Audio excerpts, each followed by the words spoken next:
북이스라엘의 두 번째 왕 나답에 대한 말씀입니다. 그런데 여로보암에게는 본래 아비야라는 아들이 있었습니다. 아비야는 여로보암 집 가운데서 유일하게 여호와의 선한 뜻을 행하는 자였다라고 성경은 기록하고 있습니다. 그런데 그만 일찍 병에 들어 병으로 죽고 그 다음으로 나답이 이스라엘의 왕위를 잇게 되었던 것입니다. 이 두 이름에서도 참 재밌는 것이 이 나답과 아비야라는 이름은 아론의 두 아들이었습니다. 여로보암은 어쩌면 자신의 자식들이 이런 아론의 제사장과 같은 사람들이 되기를 원하였는지 모르겠습니다. 그러나 오히려 그 기대와는 다른 길을 갔던 것을 볼 수 있습니다. 오늘 본문의 나답은 하나님 보시기에, 여호와 보시기에 악을 행하는 자였다라고 말씀하고 있습니다. 나답은 일찍이 그의 아버지 여로보암의 우상 숭배와 그리고 가증한 길을 따라 걸었던 것입니다.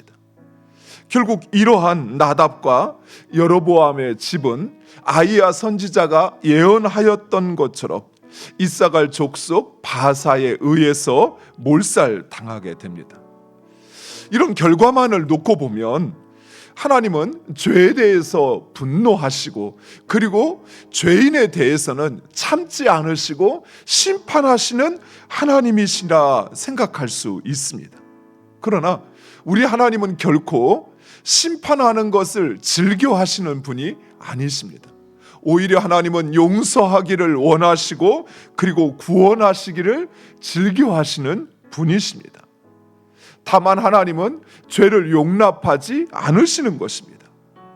실제로 하나님은 여로보암에게 이미 수차례에 걸쳐 경고하셨습니다.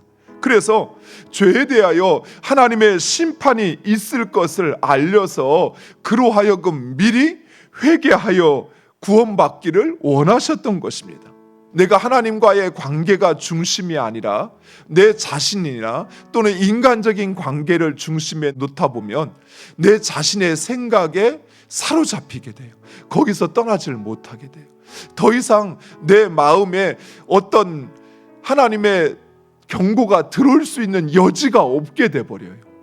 그냥 꽁꽁 내 마음이 굳어진 돌처럼 돼버리는 순간 우리는 오히려 스스로 바닷속으로 빠져들어갈 수밖에 없게 된다는 사실입니다. 그래서 우리의 마음이 내 자신이 아니라 하나님을 중심에 놓고 하나님께서 나를 다스릴 수 있도록 그 하나님과의 관계에 우리는 항상 중심을 두어야 돼요. 우리가 말씀을 읽고 또 기도하는 일에 열심을 내야 하는 이유가 바로 여기에 있습니다.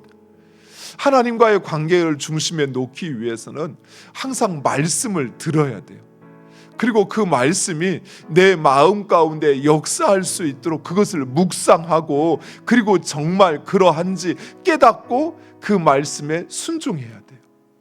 또한 기도를 통해서 내 이 의가 쓰려고 하는 것, 내 주장이 나를 붙잡으려고 하는 것에 대하여 기도하면서 끊임없이 내어놓아야 돼요. 하나님, 나에게 이런 의심의 마음, 두려움과 염려의 마음, 또 내 마음이 이렇처럼 완악하여지려고 하는데 하나님, 하나님의 뜻인지 나로 분별케 해달라고, 하나님의 말씀 가운데 내가 행할 수 있도록 주님, 나의 마음을 새롭게 해달라고 그처럼 기도해야 한다는 사실입니다.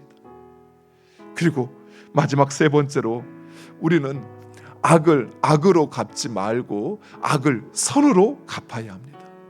사랑하는 성도 여러분, 악에 대해서는 우리 하나님은 반드시 심판하십니다. 따라서 악을 바로 잡는다고 스스로 악의 자리에 악한 길에 서게 되면 우리도 멸망할 수 있다는 사실을 우리는 두려워해야 돼요.